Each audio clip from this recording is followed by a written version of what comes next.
प्यारे पाकिस्तान के प्यारे पाकिस्तानियों, इस वीडियो में बात करेंगे इस औरत के बारे में। आप सब इसे बड़ी अच्छी तरह से जानते हैं। पटवारियों की खातून अव्वल, उनकी मादर मिल्लत, उनकी अम्मा जान, उनकी सीनियर वाइस प्रेसिडेंट, उनकी चीफ ऑर्गेनाइज़र मरियम सफदर। प्यारे पाकिस्तानियों, जैसे कि आपको मालूम है कि ये वज़ीर आज़म बनना चाहती है। नून लीग की आप कह लें कि जितनी भी कनीज़ें हैं इसकी, वो यही सोशल मीडिया पे लगी होती हैं। फ्यूचर की प्राइम मिनिस्टर, मुस्तकबिल की वज़ीर आज़म, आने वाली वज़ीर आज़म। और इसके दिमाग में जो है वो डाला गया कि जी तुझे हम वज़ीर आज़म बनाएंगे इनकी पार्टी की तरफ से, और इसके आप कह लेंगे अब्बा हजूर की जानिब से, क्योंकि नवाज शरीफ की बेटी है। तो बस ये चीज़ इसके दिमाग में आ गई है कि जी मैंने वज़ीर आज़म बनना है। वैसे आता जाता तो कुछ है नहीं, जितनी एक इसकी तालीम है और जितनी एक इसकी स्ट्रगल है सियासत में, वो भी जो है वो आपको मालूम है। अब इस औरत की एज होगी, जो गूगल पे बताया जाता है 50-55 साल। बाकी अल्लाह बेहतर जानता है इसकी जो है वो एक्चुअल एज कितनी है, लेकिन जो गूगल से इंफॉर्मेशन मिलती है उसके मुताबिक इसकी एज जो है वो 50 से 55 साल है। अब ये वज़ीर आज़म बनना चाहती है। वज़ीर आज़म तो उस इंसान को होना चाहिए ना कि जिसके पास बहुत ज़्यादा एक्सपीरियंस हो, तजर्बा हो, जिसने ज़िंदगी में काफ़ी सारा जो है वो एक्सपीरियंस गेन किया हो। अब इस औरत ने जो है वो 50-55 साल की उम्र में क्या किया हुआ है। इनकी एक डिग्री सर्कुलेट हो रही थी, इनकी जो है वो एमए की। एमए भी माशाल्लाह जो है इन्होंने 38 साल की जो है वो उम्र में किया हुआ है। 38 से 40 साल की उम्र में 2008 से 2010 के सेशन में। तो आप खुद वहाँ से जो है वो अंदाज़ा लगा सकते हैं कि कितनी एक जो है ये इसकी स्ट्रगल है। वैसे तो नॉर्मली जो है वो लोग एमए कर जाते हैं 22-23 साल की उम्र में। इन्होंने जो है वो 40 साल की उम्र में किया हुआ, डबल जो है इन्होंने टाइम लगाया हुआ उसके ऊपर भी। तो इतनी एक इनकी स्ट्रगल है। अब इनके काफ़ी सारे जो क्लिप्स हैं वो सोशल मीडिया पे जो है वो चलते रहते हैं।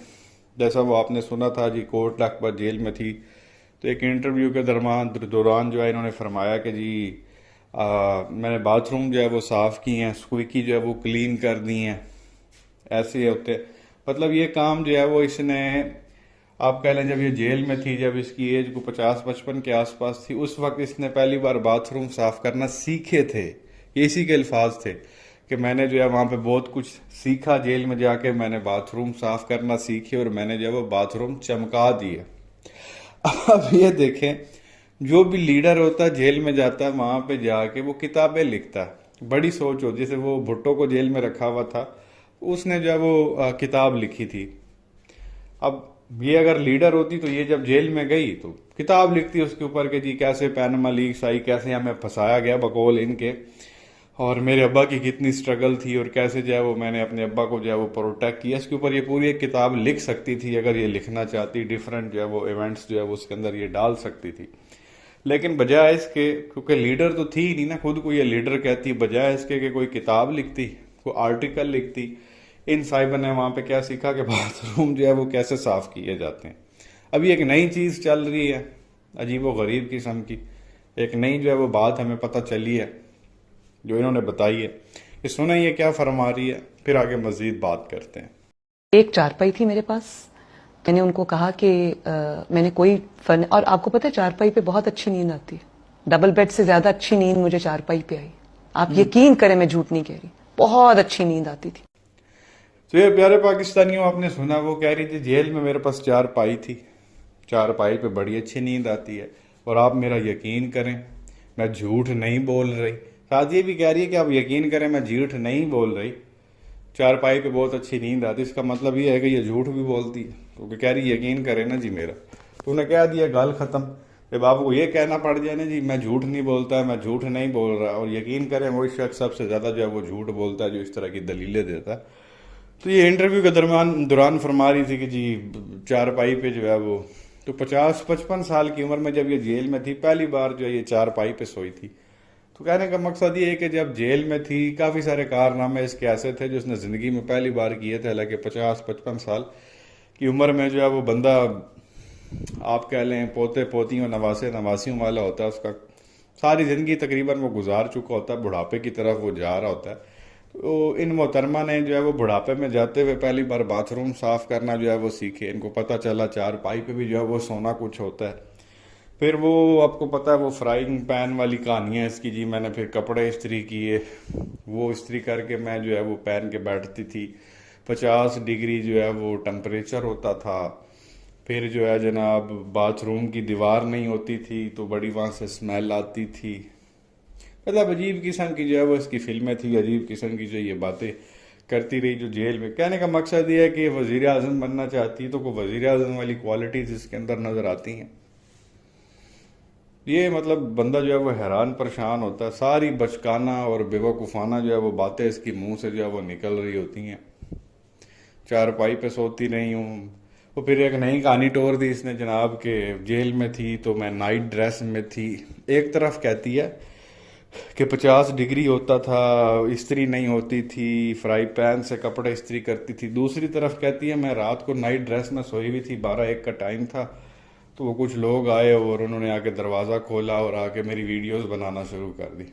अब जेल में कौन जो है वो नाइट ड्रेस पहन के सोता है? तो ये मतलब इतना तजाद है इसकी बातों में, बंदा हैरान होता है। एक तरफ कहती है जी कि कुछ था नहीं वहाँ पे, मैं कपड़े इस तरह से जो है वो इस्त्री करती थी। दूसरी तरफ कहती है नाइट ड्रेस पहनती थी। एक तरफ 50 डिग्री होता था। हमने तो आज तक कभी नहीं सुना जेल में जो है वो कोई खातून नाइट ड्रेस जो है वो पहन के सोती है। अभी एक अलग बात है कि जेल में इसको एसी शेसी उन्होंने लगा के दिया हो, बेड शेड सेट करके दिया हो, पूरी अलमारी इसकी अपनी हो, अंदर टीवी शीवी लगा हुआ हो, सारा सिस्टम अपना हो, फिर तो बंदा जो है वो कह सकता है कि पॉसिबिलिटी है।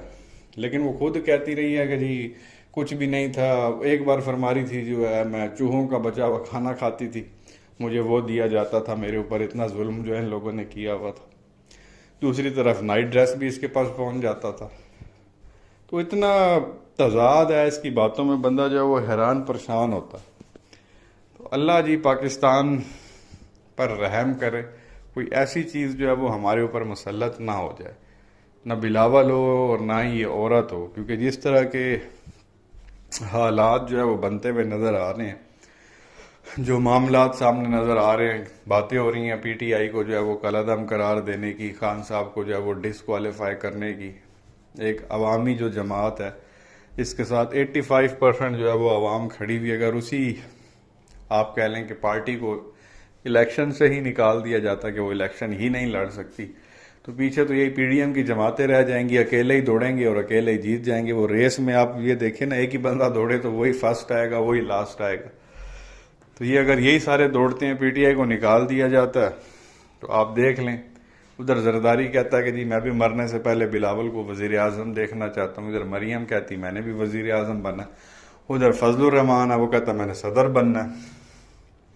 तो आप अंदाज़ा लगाएं मुल्क हमारा किस तरफ जाएगा जब इस तरह की चीज़ें जो है वो वजीर आजम बनेंगी। इन्होंने 50-55 साल की उम्र में पहली बार जो है वो एक्सपीरियंस किया कि चारपाई पे बंदा सोए तो अच्छी नींद आ जाती है।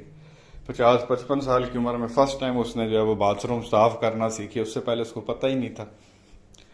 कहने का मकसद ये कि वजीर आजम उस शख्स को होना चाहिए जो ईमानदार हो, क्रेडिबल हो, सादिक और अमीन हो, जिसका तजर्बा हो ज़िंदगी में, जिसने स्ट्रगल की, वो बहुत सारी चीज़ें सीखी हों, जिसको तजर्बा हो, वो वजीर आजम बनता है। इस तरह की चीज़ों को तो नहीं बनाया जा सकता। बहरहाल जी ख्वाहिशें हैं इन लोगों की, और ये पाकिस्तान है, यहाँ पे जो है वो कुछ भी हो सकता है। क्या कहेंगे नीचे कमेंट सेक्शन में अपनी राय का इजहार ज़रूर करें। वीडियो को लाइक करें, चैनल को सब्सक्राइब करें, बेल आइकन पर क्लिक करें। शुक्रिया।